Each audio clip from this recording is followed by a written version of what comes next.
Devin Haney, I'm going to pivot to him. Devin Haney, in my opinion, and this is my opinion based on my observation online, Devin Haney seems like the most disrespected undisputed champion of this era right here. If he beats Lomachenko, will he get the respect that he feels that he deserves? He should. He should. I mean, he should already get respect. I mean, tell me how many fighters have gone over to a different country, one to win the undisputed championship, and secondly to defend it out of his country. I mean, yes. I mean, it shows you about what his mentality and how this young man thinks and how he operates. He's all about legacy. Like you can't trust me. You can't he couldn't pass up this fight. You know, the opportunity presents itself. You know, and yes, the money was good. Yes, but that's not what it boils down to when it comes to Haney. Haney wants to fight the best guys out there. He's in a position now. He's the king, I would say, at 135 because he does hold all the titles. But you can't be in a weight class where you have Lomachenko, who is a living legend.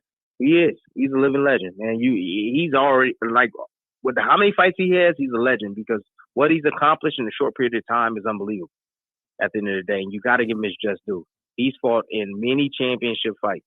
Fought in his championship fight, his third professional fight against Gary Russell Jr. People, Gary Russell Jr., who was a champion for many years, and he beat him. So, you know, you got to give him respect. So if he beats a legendary, I would say, living legend, Lomachenko, yeah, give him his respect, man. Give him his flowers while he's here. And you guys should already be giving him his flowers. He's a fantastic fighter, man. He's a really good fighter, very talented, and he never shies away from fighting against the best guys.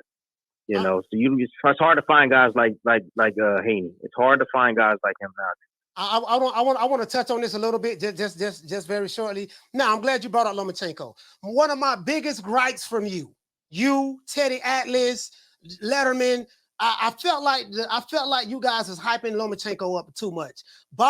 Especially Bob Arum. I felt like, you know, it was like he was white Jesus. He can walk on water.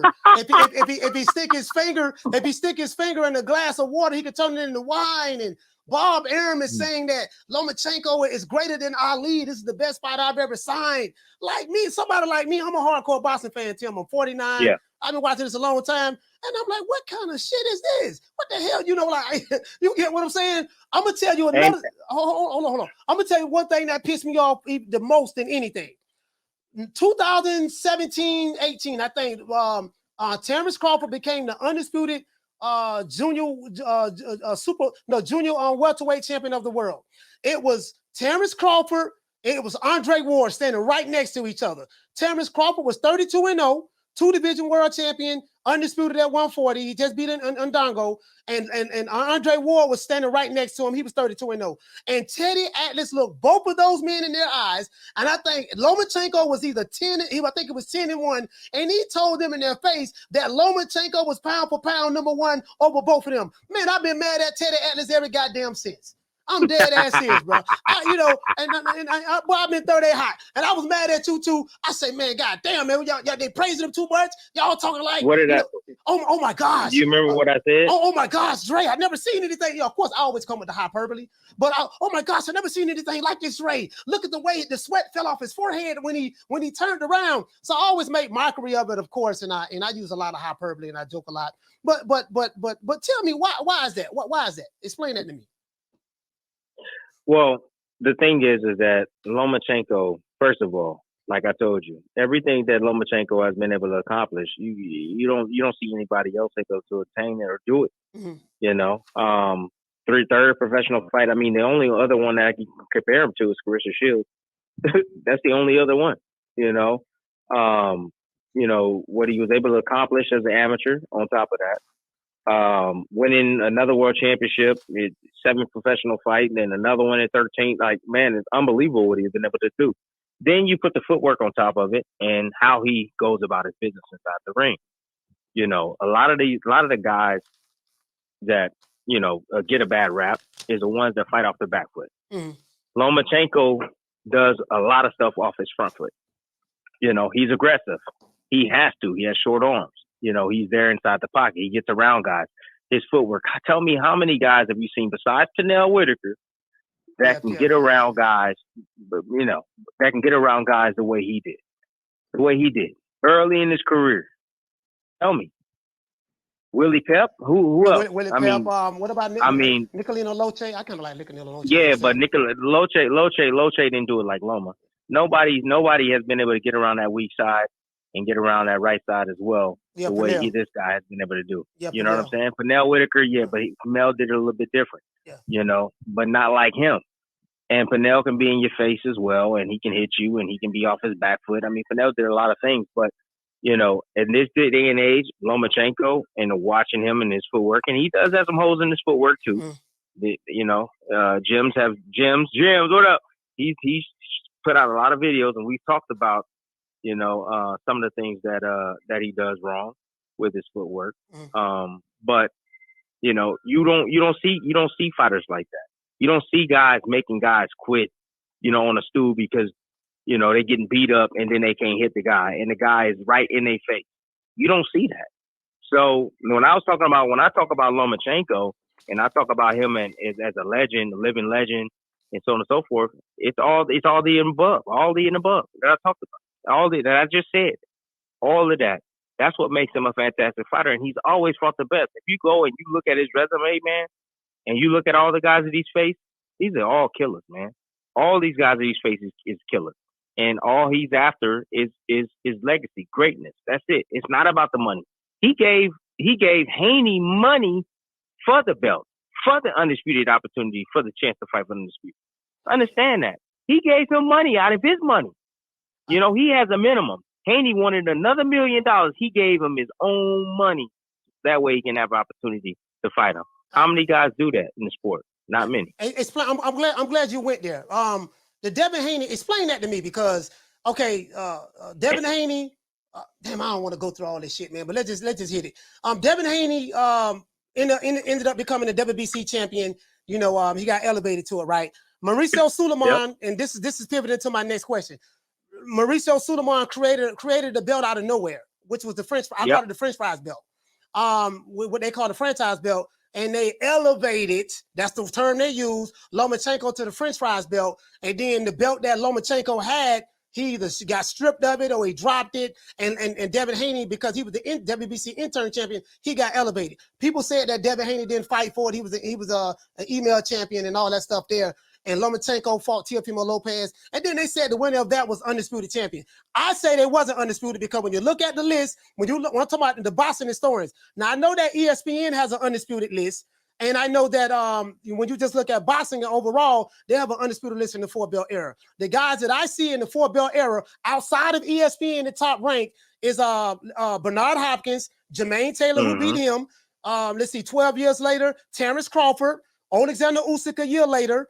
Who else? Josh Saylor, Canelo Alvarez. Let's see, Jamel Charlo, Devin Haney, and Inoue the Monster. Those was the 9 guys that's universally recognized, you know, outside of ESPN as the guys who were the undisputed champions in the 4-belt era. Am I wrong about that? No, you're not wrong about that. But I can just tell you this: hypothetically, he was.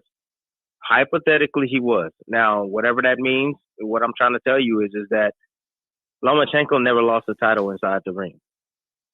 So he had that belt, and for business reasons, he didn't fight, I'm sure, Haney.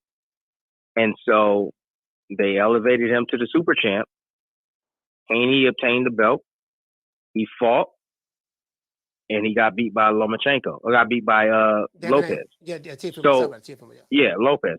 So hypothetically, he is, but in reality, because he didn't have the belt at the time, and Haney was elevated, he isn't.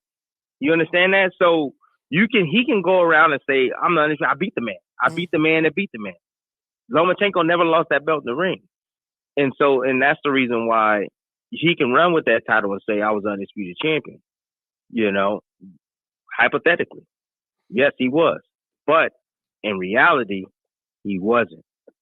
The logistics, he wasn't. He wasn't the undisputed champion because he didn't have that belt when he fought him. He said, Champ, I want to hear a Loma versus Haney technical breakdown, and it better be good. Oh, it's so funny. It's so funny. Jim said that, man, because I just, man, me and Jim, we talk we talk offline all the time, man. We on email, going back and forth about different fighters and matchups. Jim's is one of the most brilliant minds that I've ever came across on YouTube on boxing. Technical breakdowns, from technical breakdowns to what the fighter's doing, positions, skills, move, it all. He does it all. Tactical work, the whole bit. But anyways, no, this is gonna be. I think this fight's gonna be a lot more interesting than what people are giving it credit for, man. They're not really giving Lomachenko a chance. I don't think they're giving him a shot. Everybody's looking at the size and they're saying, oh, it's the length and the size, and that's not everything.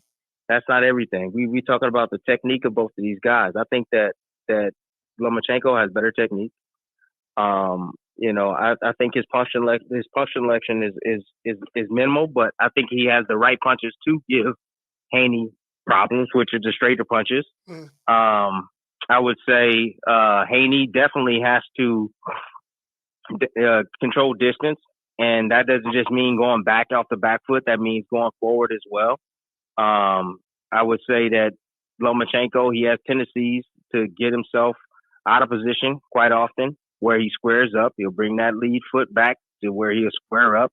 And, he gets caught in these disadvantageous positions quite often. If you go back and you watch the Lopez fight, you will see when Lopez attacked him, you will see him switch his feet and he'll move back and he's out of position and, he gets frantic. And then when he's out of position, and you're able to land on him and mount an attack. So I think that Haney can take advantage of those opportunities if he press forward behind his jab, but again, maintaining his distance, not allowing Loma to get in closer on him, and still punching and getting him out of position and keeping him out of position at times and having him running around the ring by being somewhat aggressive, but again, at the right distance. And then he can make him pay off the back foot as well when Loma starts reaching at times. Loma will reach. There's an uppercut that I see that Haney can land. But he got to have his left hand up, and that's where the problem comes in for Haney. Haney typically results to I would say, or default to the Philly shell, especially when someone crossed that threshold, meaning that line, his line, meaning they're in him, they're in the line of fire, they're right up on him, and he gets frantic, and then he goes into the Philly shell. Well, that's going to leave room for a shot from Loma. 2-1 combination that could affect Haney, no doubt about it, that he used against Ortiz. Mm-hmm. Okay, you remember that 2-1 combination that he used? Yeah, I remember that. The 2-1 combination, that's going to be a very effective weapon for Lomachenko if Haney doesn't go back to the drawing board and tighten that up. So all in all, I think that it's a great matchup. I don't like to say 50-50. At the end of the day, but I can just say that I wouldn't be surprised if Lomachenko surprises a lot of people. And I say this because if you look at his track record, when Loma has a lackluster performance, he normally comes back with vengeance. When he lost to Teofimo Lopez, he came back and he fought Nakatila. What happened? You saw it. One of the best Lomas I've seen in a long time. When he fought against, what's the kid named Salido? And he comes back and he beats Gary Russell Jr. Oh my gosh, Gary Russell Jr. is a fantastic fighter. I like him a lot. And he beat him. It was after a subpar performance. I'm thinking Loma's going to be at his very absolute best against Haney. I think Haney struggles sometimes, struggles at times. Now he does struggle making that weight. He blows up in between fights. I think he's around $160, 65. He's probably up there near the 70 maybe. I don't know. I could be wrong, but when I see him, he got the chickmunk cheeks on. He looked like me about, let's say, 4 months ago. He swole up. So that's going to play a big factor on Haney late in the fight.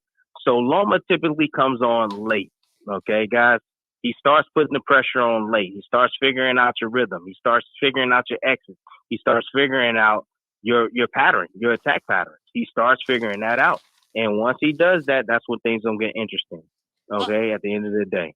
One more thing. One more thing. I know I'm all over the place because I'm trying to explain a whole lot of things. talk to me about Haney, and let me talk about Haney's inside game. Haney is not a really good inside fighter. Okay, he's not. He's a mid-range to outside fighter. He's good. He has decent timing on the outside. He has great setups, and everything is off his jab. And he does have a great control game up front against the southpaw. You go back, you watch him against JoJo Diaz. Mm-hmm. He controls that lead hand, and that's something that Tank did to your boy Garcia. Yeah. Go back and study it, people. He did. So, yeah, he took it away. You know, that he did that. He took it away. But at the same time, Loma is no JoJo Diaz. Loma typically keeps that high guard up, or would say occasionally he'll use the long guard. But he dips in and he dips out and he looks for counters. He's always changing levels. He's always changing head slots. He's always changing his rhythm, always trying to make things difficult for his opponents to figure out when he's actually going to attack. And when he does figure out Haney, man, we're going to see what Haney has, man, especially on the inside. Besides that tying up, he going to have to fight. He going to have to fight Loma in spots. So, anyways, that's a breakdown. I know I'm on all over the place, but it's all good. Man, I'm out of here, bro. Let's go.